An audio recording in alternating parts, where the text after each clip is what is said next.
सीमा पर या माँ भारती की अस्मिता पर आंच आई है, वो चाहे अरब आक्रांता हो, मुगल हो या अंग्रेज हो, उनके दांत खट्टे करने का काम इस देश के नौजवान ने किया है कि लहू में हरकतें और मुंह में जबान डालेंगे। अब ये नौजवान ही मुर्दों में जान डालेंगे। किसी भी बड़े राजनेता की तरफ से ये बयान नहीं है, और जो कुछ छोटे मोटे नेता हैं, छुटभइये नेता हैं, हो सकता है वो अपनी टीआरपी बनाने के लिए कोई इस तरीके की बात रख रहे हो, नहीं तो किसी को आंकड़े की जरूरत नहीं है। हमारी सरकारों पर सबको भरोसा है। गुज्जर समाज को अगर सरहद पर जाना पड़ेगा तो गुज्जर समाज पाकिस्तान को घर में घुस के मारेगा होगा। इस बात का गवाह पीछे हमारे शहीद, हमारे देश के बलिदानी, इस बात के गौरवान्वित इतिहास मौजूद है, साक्षी है। गुज्जर समाज ना कभी झुका है और ना कभी झुकेगा। इस वक्त मैं जनपद सहारनपुर के रामलीला मैदान पर मौजूद हूँ और आज शहीद दिवस के उपलक्ष्य में गुज्जर समाज ने एक हवन की जो यहाँ पर हवन किया है, और उन्हीं से जानते हैं देश के अंदर जो माहौल चल रहा है वो इसे किस तरीके से देख रहे हैं। जी परवेज भाई, देश के अंदर जो माहौल चल रहा है उसे कैसे देख रहे हैं? देखिए साहब, देश के अंदर जो माहौल चल रहा है, 140 करोड़ भारतीयों के रक्त में उबाल है, और विशेष तौर पर नौजवान तो बहुत ही आक्रोशित है। ये हमारे साथ जो कायराना हरकत पाकिस्तान के द्वारा पहलगाम में की गई, बेगुनाह बेकसूर मासूम लोगों की जो हत्या की गई है, ये पाकिस्तान की नापाक मंसूबों को और उनकी करतूतों को दर्शाता है। और पाकिस्तान देश की आजादी से लेकर आज तक ऐसे ही कायराना हरकतों को अंजाम देता आया है। पर अब की बार हमारी तीनों सेनाओं ने, थल सेना, जल सेना और वायु सेना ने मजबूत संकल्प के साथ जिस दृढ़ इच्छा शक्ति का परिचय दिया है और पाकिस्तान के नापाक मंसूबों को नाकाम करने का काम किया है, शत शत नमन है, बारंबार वंदन है उन वीर सपूतों को, उन महानायकों को जिन्होंने मां भारती की अस्मिता और गौरव के लिए अपने प्राणों को दांव पर लगा दिया। इसी क्रम में आज प्रतिहार महासंघ की टीम, अमित भाई है, सुदेश भाई, जसवीर भाई, विशाल भाई, अमर भाई, जितने भी तमाम लोग हमारे मौजूद हैं यहाँ, सैकड़ों की संख्या में इस टीम ने यज्ञ अनुष्ठान का आयोजन किया है ताकि हम भी प्रशासन के माध्यम से देश की सरकारों को अवगत करा सके कि टीम प्रतिहार महासंघ का प्रत्येक सदस्य एक स्वयं सेवक के तौर पर इन प्रतिकूल परिस्थितियों में हर उस काम को करने के लिए तत्पर है जो हमारे लायक हो। हम तन से, मन से, धन से और आवश्यकता पड़ी तो गन से सीमाओं पर जाने से भी पीछे नहीं हटेंगे। ये हमारा इतिहास रहा है इस देश के नौजवानों का कि जब जब सीमा पर या मां भारती की अस्मिता पर आंच आई है, वो चाहे अरब आक्रांता हो, मुगल हो या अंग्रेज हो, उनके दांत खट्टे करने का काम इस देश के नौजवान ने किया है। तो क्या मानते हैं कि कुछ लोग कह रहे हैं कि भाई मोदी जी ने थोड़ी लेट कर दी, जवाब तभी देना चाहिए था? क्या लेट हो गया, अभी सही चल रहा है जो सरकार कर रही है? देखिए, एक आम आदमी इन विदेश नीतियों से अवगत नहीं होता। सीमाओं की जो एक प्रबंधन, एक जो रणनीति होती है, स्ट्रेटेजी होती है जो फौज की, उससे हम लोग अवगत नहीं है। तो जो समय लिया गया है, हो सकता है वो हमारे देश की नीति का, एक रणनीति का हिस्सा हो। तो इस पे सवाल करना बिल्कुल हमें ठीक नहीं लगता, औचित्यहीन है। ऐसी बातों को नहीं उजागर होना चाहिए। इस समय 140 करोड़ भारतीय बिल्कुल एकजुट हैं और पाकिस्तान को मुंहतोड़ जवाब देने का मंसूबा बना चुके हैं।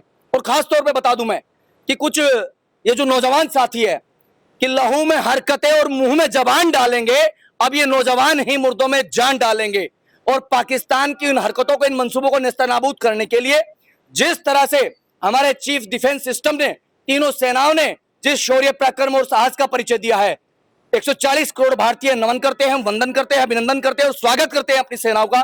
और उनके हौसले को, मनोबल को बढ़ाने के लिए जो भी जरूरी होगा, देश के प्रत्येक हिस्से में प्रत्येक वर्ग का व्यक्ति वो ही काम करने के लिए तत्पर है। यज्ञ के माध्यम से हमने ईश्वर से प्रार्थना की है कि हमारे देश में सुख शांति बनी रहे, कहीं भी जान माल की हानि ना हो, और सीमाओं पर जो हमारे प्रहरी रात दिन देश की सेवा और सुरक्षा के लिए डटे हुए हैं, उनकी स्वास्थ्य के लिए, उनकी सुरक्षा के लिए, उनकी दीर्घायु के लिए हमने प्रार्थना की है।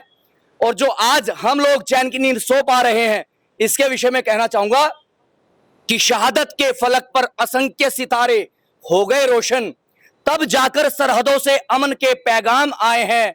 और शत शत नमन हो उन माताओं को जिनके लाडले सपूत इस वतन के काम आए हैं। धन्यवाद। जी भाई साहब, क्या कुछ कहेंगे? जो सरकार कर रही है ठीक कर रही है, पहले भी हो जाना चाहिए था?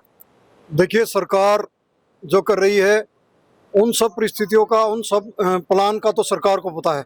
मैं तो इतना कहना चाहूँगा आपके चैनल के माध्यम से कि हम सबको भी एकजुट होकर के इस सब जो फिलहाल का माहौल बन रहा है, चल रहा है देश और देश के बाहर, उस सब का शांतिपूर्वक अपनी तरफ से समर्थन रखना चाहिए। और अब सबकी सोच यही रहनी चाहिए कि हम सब मिलजुल करके जो भी शासन प्रशासन और देश की इस लड़ाई में जो सहयोग कर सके वो सहयोग करना चाहिए। कुछ लोग कह रहे हैं कि भारत के अंदर भी हाई अलर्ट कर रखा है और पाकिस्तान जो है चंडीगढ़ हो चाहे मोहाली हो, इस तरीके से जो टारगेट कर रहा है पाकिस्तान भी जो है।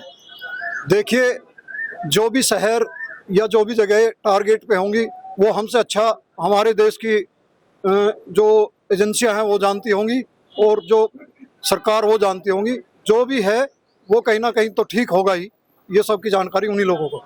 जी भाई साहब, विपक्ष की क्या भूमिका मान रहे हैं सरकार के जो साथ है? विपक्ष का कहाँ कितना बड़ा रोल है इसमें? विपक्ष का रोल पूरा का पूरा सरकार के साथ है। पूरा हिंदुस्तान और सभी 140 करोड़ जितने भी हिंदुस्तानी हैं, सभी भारतवासी सरकार के निर्णय के साथ हैं। सरकार जो निर्णय लेगी हम सब लोग विपक्ष पक्ष सब साथ है सरकार के। लेकिन लगातार इस तरीके की बात हो रही है कि भाई हमें आंकड़े बताइए, क्या आंकड़े चले, लगातार इस तरीके की बातें भी उठ रही है कि कौन मारे गए, कहाँ टारगेट किया गया, इस तरीके की बातें।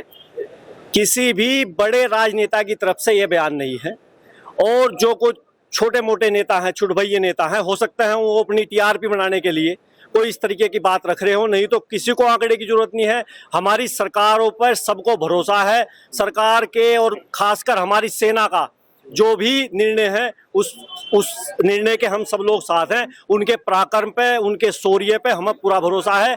जो वो करेंगे बेहतर करेंगे, बहुत अच्छा करेंगे। क्या इस वक्त भी देश की सेना पर सवाल खड़े होने चाहिए? बिल्कुल नहीं होने चाहिए। सेना का मनोबल बढ़ाना चाहिए और सब लोग पूरे सभी भारतवासी, सभी नौजवान सेना के साथ होने चाहिए और सेना के साथ साथ उन लोगों के साथ भी होने चाहिए जिनके बच्चे बॉर्डर पे लड़ाई लड़ रहे हैं। उनकी वजह से हम सब लोग सुरक्षित हैं। कहीं ना कहीं उन परिवारों का, उनका भी मनोबल हौसला बढ़ाने का काम होना चाहिए। जिनके बच्चे बॉर्डर पे हैं, हम सब लोग उन सबके साथ हैं। लगातार देश में जब से पहलगाम वाली घटना हुई थी, लगातार आप भी देख रहे होंगे कि मुस्लिमों को लगातार कुछ लोग टारगेट कर रहे थे, लेकिन आज के दौर में हम देख रहे हैं मुस्लिम भी कह रहे हैं कि हमारी सीना होगा और दुश्मन की गोली होगी। देखिए, भारत का मुस्लिम हमेशा से देश के साथ रहा है। ये इतिहास कोई नया नहीं है। कर्नल सोफिया कुरैशी जिसने पूरे कार्यक्रम को, इसको पूरे युद्ध को लीड कर करके पाकिस्तान में घुस करके उनको नाखों चने चबाने का काम किया है, वो एक मुस्लिम महिला है। उनको नमन है। और सभी जितने भी देशवासी, राष्ट्रवादी और जितने भी लोग यहाँ मुस्लिम कम्युनिटी के हैं वे सब लोग देश के साथ हैं। हमारे भी जितने भी साथी हैं वे सब लोग देश के साथ हैं। लगातार सबसे बात भी होती रहती है, कहीं ना कहीं सोशल मीडिया के माध्यम से भी सब लोग साथ में हम देखते भी रहते हैं। सब लोग देश के साथ में, ऐसी कोई परिस्थिति नहीं है कोई देश के साथ ना हो। अभी आपसे बात करें जी भाई साहब, क्या कुछ लग रहा है जो सेना कर रही है सही कर रही है? सेना जो भी कर रही है वो सही कर रही है और भारतीय सेना जो करती है वो बहुत सही करती है। और जो भारतीय सेना आज डटी हुई है, मुकाबला कर रही है पाकिस्तान से, पाकिस्तान को नाक के चने चबा रही है, ये बहुत मजबूती के साथ देश में जितने भी देशवासी हैं, 140 करोड़ देशवासी हैं, सभी को उनका साथ देना चाहिए। और आज हम रामलीला ग्राउंड में जो इकट्ठा हुए थे, उन माओं से पूछिए, उन पिता से पूछिए जिन्होंने अपने पूत खोए हैं। और हम गुजर समाज से ताल्लुक़ रखने वाले, 1822 में एक क्रांति हुई हो, 1857 में धन सिंह कोतवाल ने जो क्रांति की हो, उसमें हमारे लाखों की संख्या में जो लोग शहीद हुए थे, हमें इस दुख का पता है। आज हम जो लोग हमारे बॉर्डर पर सैनिक लड़ रहे हैं, उनकी सुख, समृद्धि, शांति और स्वास्थ्य के लिए आज हमने हवन यज्ञ किया था। हम चाहते हैं हमारे सैनिक सुख समृद्धि से बिल्कुल स्वस्थ रहें और पाकिस्तान को बिल्कुल नाक के चने चबा कर रखें और वहाँ पर युद्ध के लिए तैयार रहें। और रही बात हमारी और हमारे समाज की, जब भी कहीं देश में किसी को भी आवश्यकता पड़े तो हम देश के साथ हैं, देश की सेना के साथ हैं। और हमारा समाज पाकिस्तान के लिए नस्तो नाबूद करने के लिए, देश के किसी भी तरह से हमारे लहू, हमारे शरीर का कोई भी हिस्सा अगर काम आ सकता है तो हम प्राण देने के लिए भी तैयार हैं और प्राण लेने के लिए भी तैयार हैं। और रही बात पाकिस्तान की, तो पाकिस्तान उत्तर प्रदेश से भी बहुत छोटा है और पश्चिम उत्तर प्रदेश और उत्तर प्रदेश अगर एक मुश्त होकर भी पाकिस्तान पर चढ़ाई कर दे सेना के साथ मिलकर, तो तब भी पाकिस्तान कुछ नहीं बिगाड़ सकता। भारत तो इतना बड़ा है कि भारत को कुछ भी जरा सी खरोंच लाने के लिए पाकिस्तान की पूरी जनसंख्या को एक साथ खड़ा होकर सोचना पड़ेगा और जब भी बाल बाका नहीं कर सकता। आपने अपने समाज की बात करी, आपके समाज की लगातार बात होती है कि भाई गुज्जर समाज, तो क्या गुज्जर समाज तैयार है क्या इस तरह के अगर जाना पड़ गया वहाँ सरहद पर, तो गुज्जर समाज तैयार है? गुज्जर समाज को अगर सरहद पर जाना पड़ गया तो गुज्जर समाज पाकिस्तान को घर में घुस के मार रहा होगा। इस बात का गवाह पीछे हमारे शहीद, हमारे देश के बलिदानी, इस बात के गौरवान्वित इतिहास मौजूद है, साक्षी है। गुज्जर समाज ना कभी झुका है और ना कभी झुकेगा और सेवा का मौका सेना में तो नहीं मिल पाया। अगर जिस हालात में खड़े हैं यहाँ पर जितने भी युवा वर्ग हैं, किसी को अगर मौका मिला तो देश का गुज्जर समाज सबसे पहले देश के काम आएगा। और जो लोग गद्दारी करेंगे वो चाहे कहीं भी रहने वाले हों, गुज्जर समाज उनको मुंह तोड़ जवाब देगा, चाहे हाथ से देना पड़ो चाहे हथियार से देना पड़ो, कभी नहीं झुकेगा।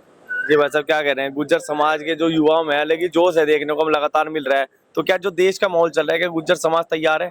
बिल्कुल तैयार है। बहुत जल्द आपको पीओके जो हमारे देश का कश्मीर का हिस्सा पाकिस्तान ने कब्जा रखा है वो बहुत जल्द हमारे देश में वापस आएगा और अखंड भारत बनेगा। उसके लिए गुज्जर समाज रात दिन सरकार के साथ है, सेना के साथ है। जी बहुत बहुत धन्यवाद हमारे से बात करने के लिए। गुज्जर समाज के तमाम लोग जिन्होंने बताया कि गुज्जर समाज जो है देश के साथ है। फिलहाल में जो मौजूदा हालात चल रहे हैं इस वीडियो में फिलहाल के लिए धन्यवाद।